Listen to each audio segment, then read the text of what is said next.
Aktar minn 80% tal-Maltin jemmnu li l-Unjoni Ewropea għandha tieħu azzjoni ikbar biex tindirizza l-isfida tat-terrorizmu. Dan skont stħarriġ tal-Eurobarometru Speċjali tal-Parlament Ewropew. Fost il-Maltin li wieġbu għall-istħarriġ, 87% jemmnu li l-Unjoni Ewropea għandha tieħu iżjed miżuri biex tindirizza l-isfida tat-terrorizmu. 5% qalu li kollox għandu jibqa' kif inhu.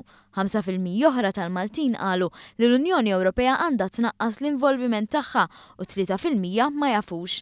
L-istħarriġ iffoka fuq il-perċezzjonijiet u l-aspettattivi li għandhom l-Ewropej fir-rigward tal-azzjoni tal-Unjoni Ewropea, il-ġlieda kontra t-terrorizmu u l-klawżola dwar id-difiża reċiproka.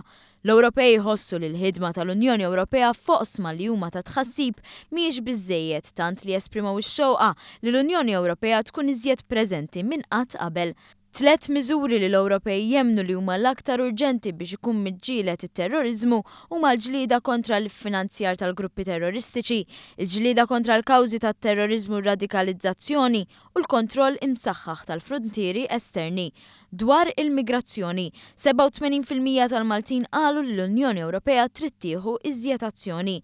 Kwistjoni oħra ta' tħassib kienet il-qatt. 79% tal-Maltin wieġbu l-Unjoni Ewropea għandha taħdem iżjed biex tkun indirizzata.